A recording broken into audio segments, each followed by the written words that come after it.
नमस्कार।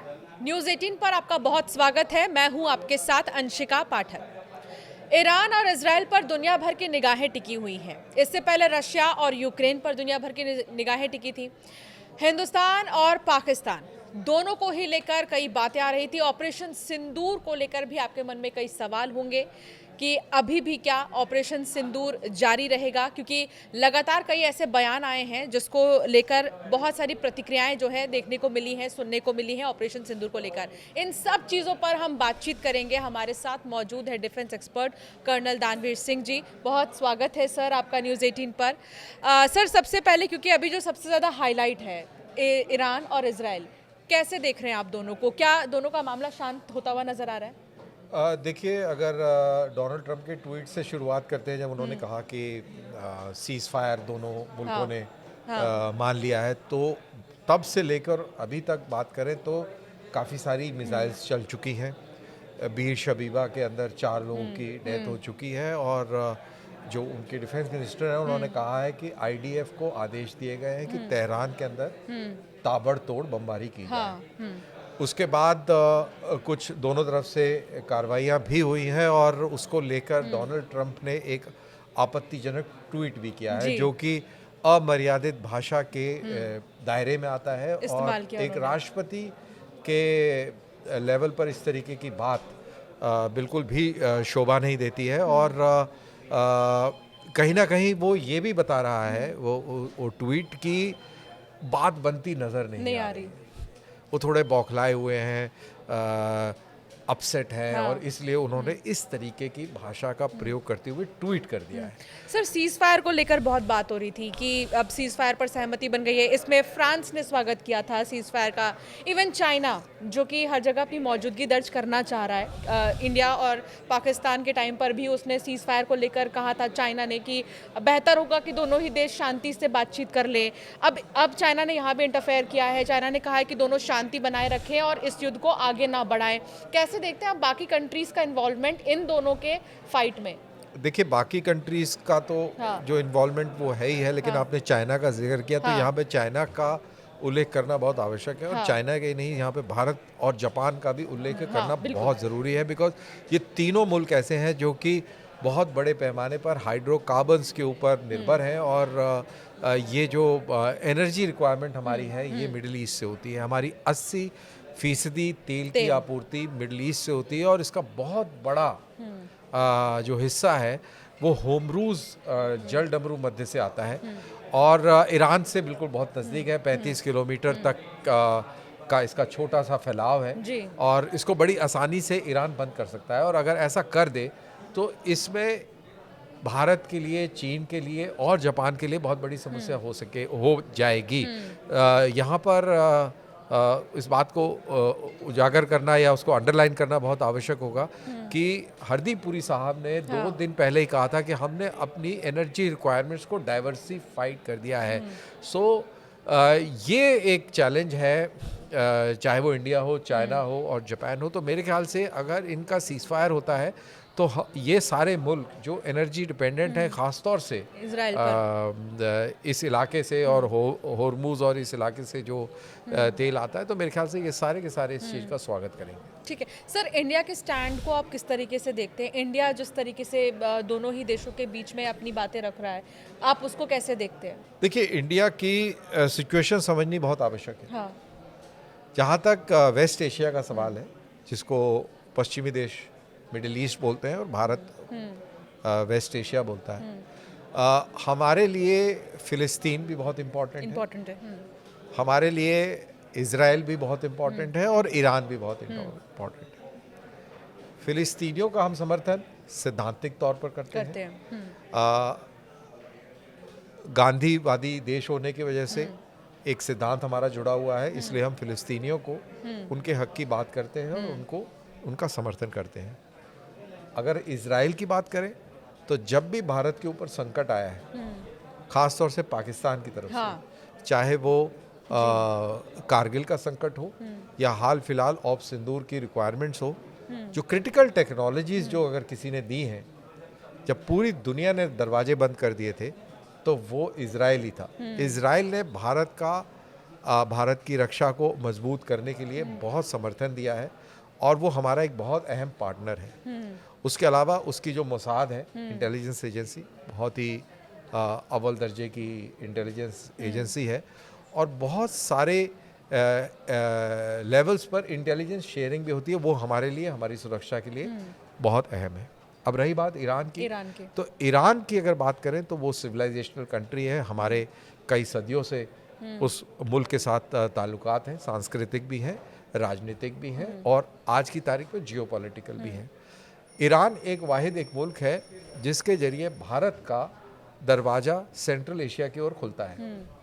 अफ़गानिस्तान भी ईरान के थ्रू भारत को देखना चाहता है क्योंकि पाकिस्तान के अंदर अस्थिरता है और पाकिस्तान किसी भी हालत में भारत को अफ़गानिस्तान का एक्सेस देना नहीं चाहता, यानी कि आगे चले तो सेंट्रल एशिया का एक्सेस नहीं देना चाहता। तो तीनों जो अहम पॉइंट्स हैं सेंट्रल एशिया वेस्ट एशिया के, वो हमारे लिए अहम है। फ़िलिस्तीन हो, चाहे इज़राइल हो, चाहे ईरान हो, तो हमारी सिचुएशन बड़ी असमंजस वाली है। हम किसी एक का साथ नहीं दे सकते। सर, ताकत की बात करें तो कहीं भी युद्ध होता है तो सवाल यही उठता है कि ताकतवर कौन है। हालांकि ईरान ये कहता है कि वो परमाणु मेकर है, परमाणु फाउंडर है, बहुत सारी चीज़ें ईरान अपने आप के लिए कहता नज़र आया है। इजराइल पीछे नहीं है, इजराइल के पीछे कई देश ऐसे हैं जो उसके साथ खड़े भी हैं।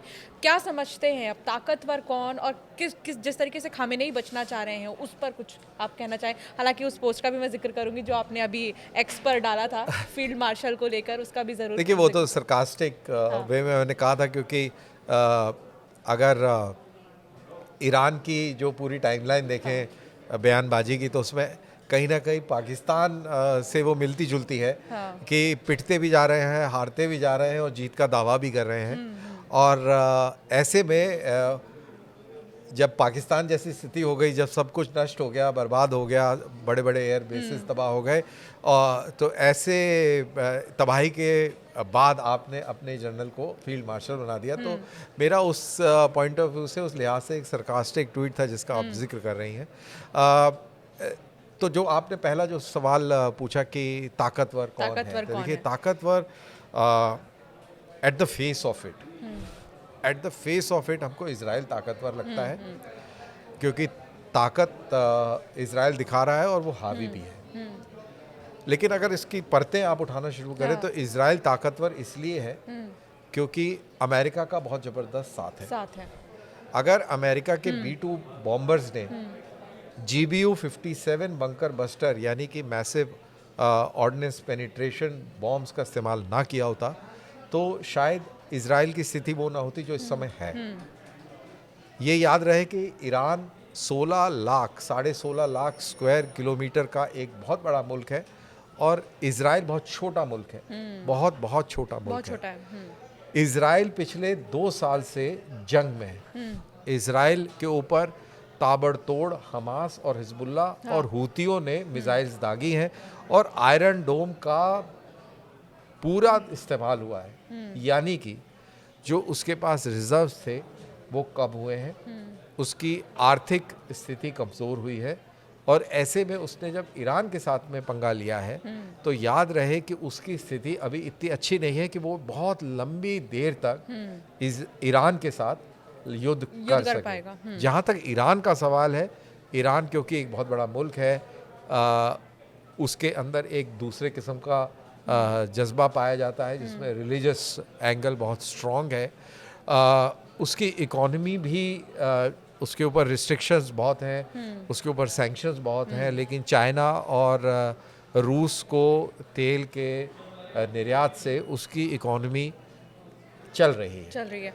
तो अगर लॉन्ग टर्म में बात करी जाए, अमेरिका को इधर से हटा दिया जाए तो ईरान ज़्यादा स्ट्रॉन्ग है। मैं इस पे भी एक रिएक्शन आपसे लूँगी कि अमेरिका का जो स्टैंड इजराइल के लिए है वो जब लगातार भारत और पाकिस्तान का चल रहा था, वॉर लाइक सिचुएशन सा आ गया था, उस टाइम अमेरिका ने खुल के हमारा समर्थन नहीं किया। उस टाइम देखिए आप, उस टाइम अमेरिका के स्टैंड को आप किस तरीके से बोलना चाहेंगे, टिप्पणी उस पर क्या करना चाहेंगे, जैसा इजराइल को अमेरिका स्टैंड दे रहा है। दूसरी तरफ ये कह रहा है कि सीज फायर का हमने कर लिया है, बातचीत हो गया है, सीज फायर को लेकर बातचीत हो गई है, सब शांत हो जाएगा। मतलब आप दोहरा चरित्र दिखा रहे हो, इजराइल के साथ अलग हो आप, इंडिया के साथ अलग हो, फिर सीज फायर वाला क्रेडिट ले रहे हो, करना क्या चाह रहे हो? बिल्कुल बिल्कुल, ये बहुत लोगों के मन में सवाल है और सवाल बिल्कुल जायज़ है, लेजिटिमेट है।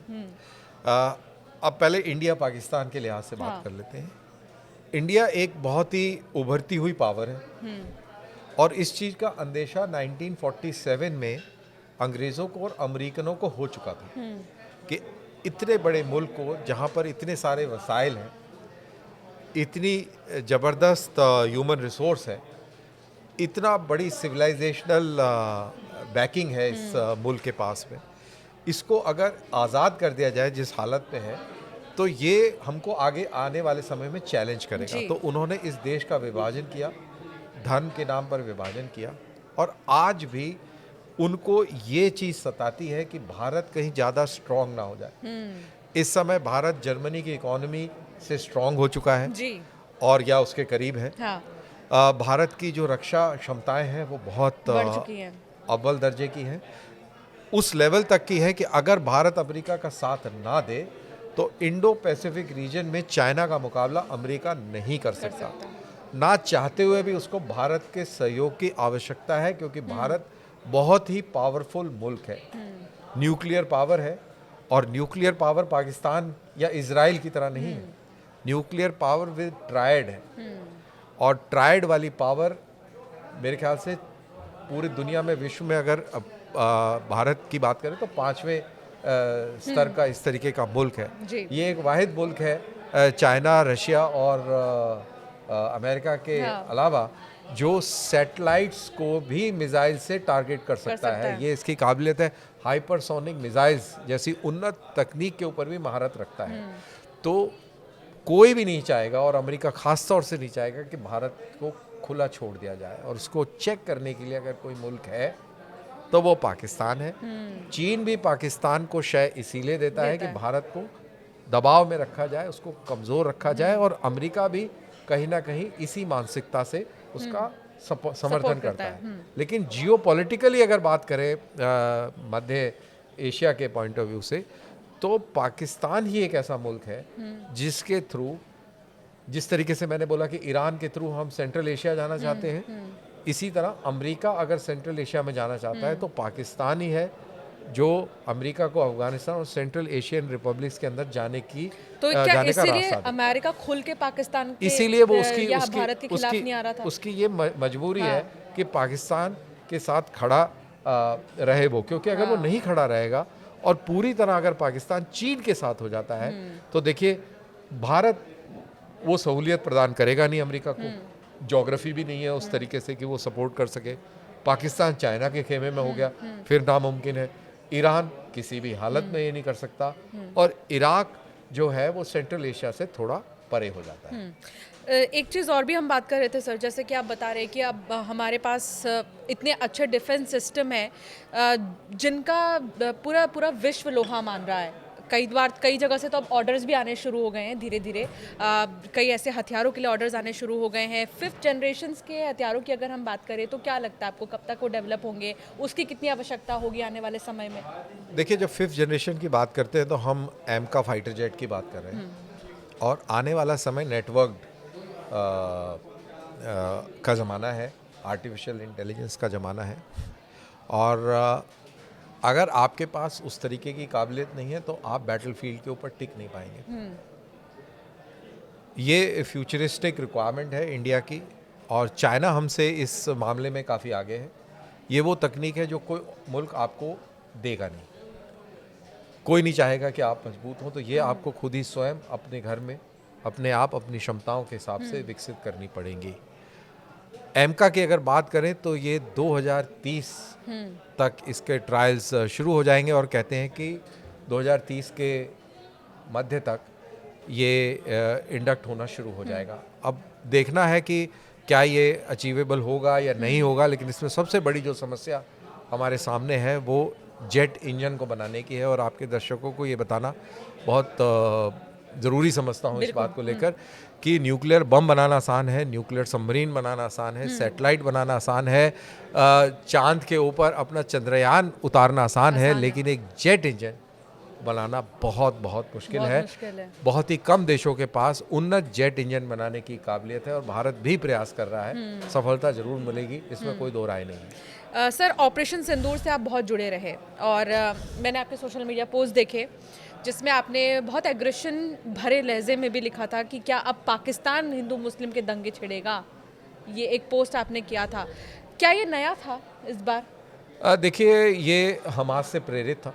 हाँ। हमास का हमला जो अक्टूबर 7 2 साल पहले हुआ था, उसी से प्रेरित था और कहीं ना कहीं उन्होंने गुजरात से इसका क्यों लिया था।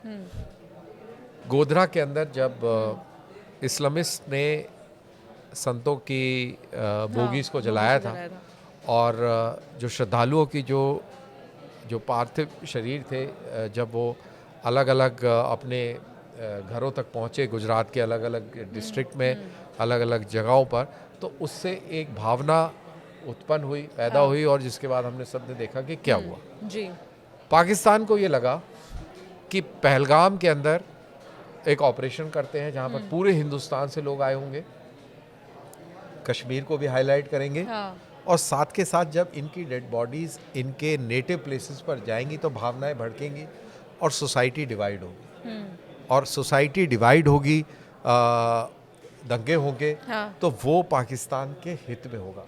पाकिस्तान का हित टू नेशन थ्योरी को लेकर था। जब से ये बना है तब से वो टू नेशन थ्योरी को बहुत ही शिद्दत से गार्ड करता है और आसिम मुनीर ने भी इसी बात का हवाला दिया था। तो टू नेशन थ्योरी को अंडरलाइन करने के लिए ये कार्रवाई की गई और जान के लोगों से उनका धर्म पूछा गया, उनके कपड़े उतार कर उसकी पुष्टि कराई गई और लोगों से कलमा पढ़ने पढ़ाने की भी बात। मैं सॉरी आपको इंटरफेयर करना चाहूँगी। बहुत लोग सोशल मीडिया पर एक ही चीज़ पूछ रहे हैं कि जब वो एक पर्यटन स्थल था तो वहाँ पर क्या कोई सिक्योरिटी नहीं थी, क्योंकि ये चीज़ उठ रही है सोशल मीडिया पर। देखिए, ये बहुत उसके बारे में मैं आपसे समझना चाहूँगी कि क्या है सिक्योरिटी वहाँ की, क्योंकि आप बिल्कुल वहाँ पर सिक्योरिटी बिल्कुल नहीं थी। हाँ।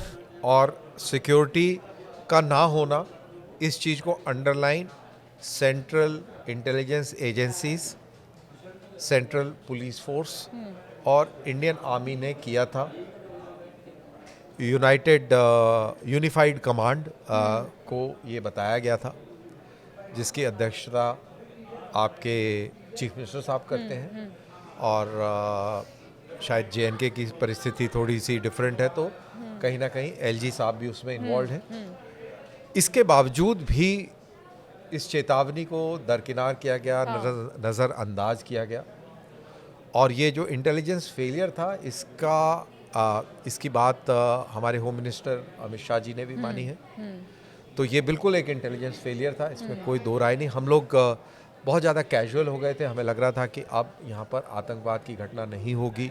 पर्यटन काफ़ी अरूज पर था, तो ये एक बड़ी दुखद घटना हुई। लोग मानने भी लगे थे, हालांकि बहुत ज़्यादा संख्या में लोग कश्मीर जा रहे थे, आराम से घूम रहे थे। अब फिर जाने लग गए। एग्जैक्टली। बहुत ज़्यादा समय नहीं बीता, आप ठीक कह रहे हैं कि अब फिर जाने लग गए हैं। वैसे ही नॉर्मल हो चुकी है वहाँ की लाइफ, ऐसा कोई दहशत या कोई ऐसी इस तरह की चीज़ें नहीं है। हालांकि वो हमारा भारतीय खून है जो हम डरते नहीं है, मुझे ऐसा लगता है। बिल्कुल सही है। और इसीलिए हम कदम से कदम मिलाकर चलते हैं हमारी सेना के साथ भी, कि वो जैसे हमारे लिए दिन रात जागते हैं, बॉर्डर्स पर खड़े रहते हैं, हमारे लिए ना जाने किस किस परिस्थिति में रहते हैं, टेम्परेचर और बहुत सारी चीज़ें नहीं मिलती हैं ऐसे समय में। बावजूद इसके और हम भी इसी तरह हिम्मत रखकर आगे बढ़ते हैं कि डराने वाले डराते रहो, हम तो आगे बढ़ते रहेंगे। सर, एक चीज़ और मुझे आपसे जानना था, अब क्योंकि ईरान और इजराइल को भी लेकर हम बात कर रहे हैं, तो भारत में ऐसी कौन सी चीज़ें जिन पर इफेक्ट पड़ सकती है? ये हर आम जनता की जेब से जुड़ी बात। बिल्कुल, अगर तेल की कीमतें अचानक से बढ़ती हैं तो उसका फ़र्क पड़ेगा ही पड़ेगा। डोनाल्ड ट्रंप ने सीज़ फायर का ऐलान किया, उसके बाद सेंसेक्स पे फ़र्क पड़ा और फिर दोनों तरफ से मिसाइलें बम चले, फिर सेंसेक्स का में उछाल और गिरावट आई और ये सिर्फ मात्र 5-6 घंटे 10 घंटे के भीतर हुआ है।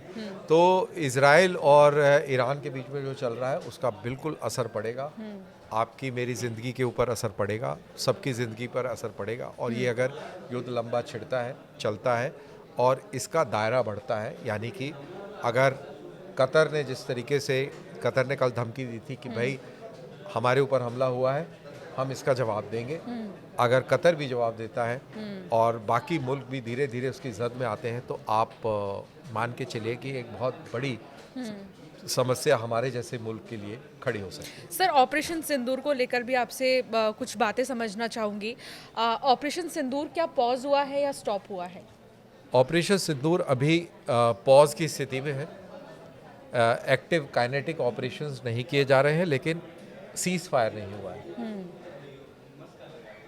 मिसाइलें, तोपें, क्या हम किसी भी बंदूकें परिस्थिति के लिए तैयार हैं? 100% हमारी मिसाइलें, तोपें, बंदूकें अभी भी दुश्मन की तरफ पॉइंटेड हैं, तैयार हैं। और जो ऑपरेशन सिंदूर में हमने सीखा, उसको हम अपनी नई रणनीति बनाने के अंदर उनका प्रयोग कर रहे हैं।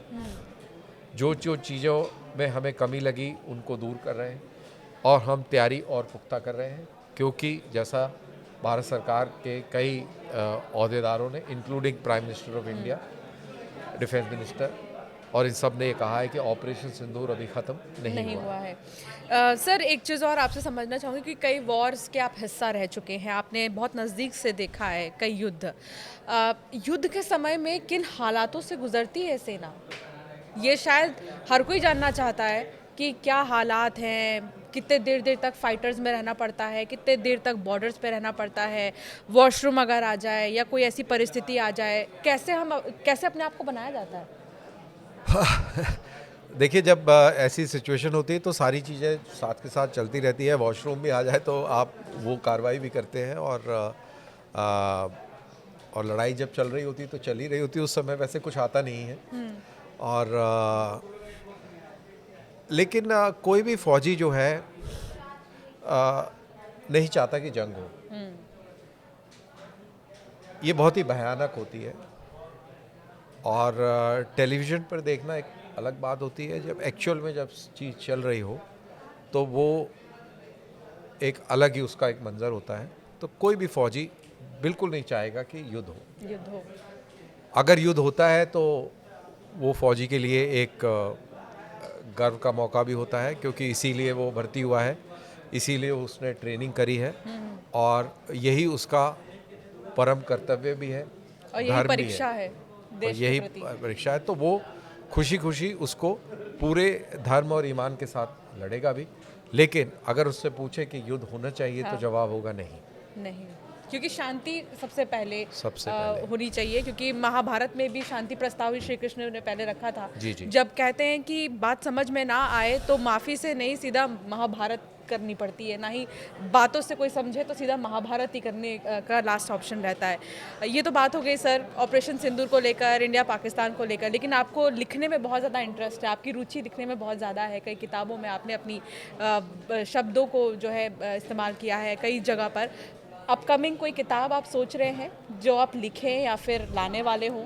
अभी मैं और मेरे साथ एक साथी हैं, हम मिलकर 1000 Years of War के ऊपर किताब लिखना चाह रहे हैं कि भारत के अंदर पिछले 1000 सालों के अंदर किस तरीके से युद्ध शैलियाँ बदली हैं, कैसे कैसे युद्ध लड़े गए हैं, और आगे किस तरीके के अच्छा, पहले के युद्ध के कंपैरेटिवली और अब के युद्ध में क्या अंतर देखते हैं आप? बुनियादी आ गई, मतलब ठीक है अब तो और मुझे लगता है आसान हो गया टेक्नोलॉजीज, क्योंकि बहुत ज़्यादा टेक्नोलॉजी आ गई है, हथियार हैं। लेकिन जो बुनियादी असूल हैं वो युद्ध के अभी भी बदली नहीं हुए हैं। चाहे वो 1000 साल पहले के हों, चाहे वो आज के हों, युद्ध के जो बुनियादी फॉर्मूले हैं वो आज भी वही हैं जो कौटिल्य ने शायद लिखे होंगे, वो आज भी उतने ही एप्लीकेबल हैं। सर, इंडिया, पाकिस्तान, इजराइल और ईरान, रशिया, यूक्रेन, इन तीनों युद्ध को आप कैसे देखते हैं?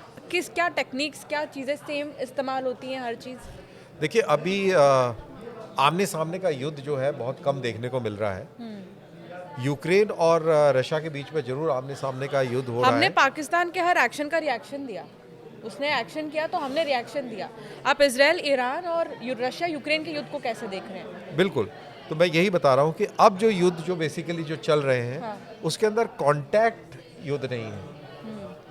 कॉन्टैक्ट वॉरफेयर नहीं है, स्टैंड ऑफ वॉरफेयर है, दूर से हमला करने वाला वॉरफेयर है, जैसा हमने इंडिया और पाकिस्तान के बीच में देखा, जैसा हम ईरान और इजराइल के बीच में देख रहे हैं। सेनाएं आप आमने सामने नहीं खड़ी हैं, टेक्नोलॉजी का एक्सप्लॉयटेशन दोनों तरफ से हो रहा है, और इजराइल और यूक्रेन के अंदर भी हो रहा है, लेकिन वहाँ पे एट्रिशन वॉर है, आमने सामने का भी युद्ध चल रहा है। तो ये फ़र्क है। और चाइनीज़ की तो स्टेटेड, डॉक्यूमेंटेड स्टेटेड पॉलिसी है कि आने वाले युद्ध हम कॉन्टैक्ट युद्ध नहीं लड़ेंगे। तो आने वाले युद्ध जो होंगे लॉन्ग रेंजेस पर लड़े जाएंगे, कॉन्टैक्ट युद्ध नहीं होंगे। तिब्बत को लेकर आपका क्या ख्याल है? आज़ाद हो जाना चाहिए। तिब्बत एक ऑटोनमस रीजन है फिलहाल, और लेकिन सदियों से वो आज़ाद रहा है, इंडिपेंडेंट कंट्री था वो। उसको 1958-59 में उसके ऊपर जबरन कब्जा किया गया है, और मेरी व्यक्तिगत राय है कि उसको चाइना के चंगुल से छूट जाना चाहिए और वो आज़ाद हो जाना चाहिए। और इसी तरह बलूचिस्तान के लिए क्या बोलेंगे? बलूचिस्तान भी आज़ाद होना चाहिए। हमारे दुश्मन मुल्क के कब्जे में एक आज़ाद खुद मुख्तियार कौम है, जिसको जबरन उसके ऊपर कब्जा किया गया है, तो बलूचिस्तान भी आज़ाद होना। अच्छा, लोग ये कह रहे थे कि इंडिया और पाकिस्तान के वॉर लाइक सिचुएशन के दौरान बलूचिस्तान ने भी अपना हाथ साफ कर लिया, ऐसा कुछ बीएलए ने भी काफ़ी दबाव बना के रखा था पाकिस्तान के ऊपर, और उन्होंने भी काफ़ी हमले करे थे पाकिस्तानी फ़ौज के ऊपर, और उसका फ़ायदा उन्होंने बिल्कुल उठाया, क्यों ना उठाए। सर, एक शब्द अमेरिकी राष्ट्रपति के लिए, आप बिजनेसमैन कहेंगे उन्हें या प्रेसिडेंट कहेंगे? क्योंकि उनका टैरिफ से शुरू हुआ, जैसे ही उन्होंने सिंहासन ग्रहण किया उन्होंने टैरिफ से शुरुआत की, अपने बिजनेसमैन के कुछ क्वालिटीज़ दिखाने, फिर धीरे धीरे आगे बढ़े वो बाकी चीज़ों में, क्या कहेंगे? देखिए, एक तो वो बहुत जल्दी में है, हाँ, और पाकिस्तानी चीफ आसिफ मुनीर जब गए थे तो ये सामने आया कि वो नोबेल पुरस्कार को भी अपने टारगेट में रख रहे हैं। वो चाहते हैं कि उन्हें नोबेल पुरस्कार भी मिल जाए, और बहुत जल्दी में है। उन्होंने राष्ट्रपति पद संभालने से पहले कहा था कि यूक्रेन रशिया की जंग जो है मैं 100 दिन में बंद करा दूंगा, और जिस दिन मैं शपथ लूंगा उस दिन गाजा से सारे के सारे इजरायली बंधकों को रिहा कर देना होगा हमास को, वरना कहर टूट पड़ेगा।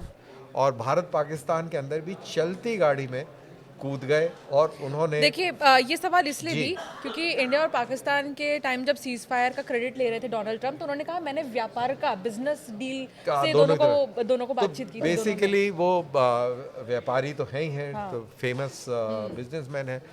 उनको राजनीति के बारे में शायद उतनी वो पकड़ नहीं है, जियोपॉलिटिकल उनको समझ नहीं है, ऐसा समझने में आ रहा है। जिस तरीके से वो अपनी एक्साइटमेंट ट्विटर के ऊपर दिखाते हैं, जिस तरीके से वो डिप्लोमेसी और जटिल कूटनीति के समाधान एक एक ट्वीट के ज़रिए निकालने का प्रयास करते हैं।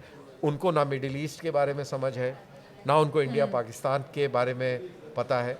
वो इसलिए और कह रहा हूँ क्योंकि वो इंडिया पाकिस्तान और कश्मीर के मसले को 1000 साल पुराना बताते थे। मुझे ऐसा लगता है कि जहाँ फ़ायदा दिखता है उनको 1% भी, जैसे यूक्रेन से उन्हें फ़ायदा मिल रहा था, उन्हें कमर्शियल फ़ायदा जहाँ दिखेगा वहाँ पर वो कूद पड़ेंगे। तो ये बातचीत थी ईरान को लेकर, इजराइल को लेकर, इंडिया पाकिस्तान को लेकर और रशिया यूक्रेन को लेकर कि इस वक्त मौजूदा हालात क्या हैं। सर, जाते जाते जिस किताब का जिक्र आप कर रहे थे थोड़ी देर पहले, एक बार उसके बारे में कुछ बताते जाइए। और उसका टैगलाइन क्या होगा, वो सबसे ज़्यादा जानना ज़रूरी है।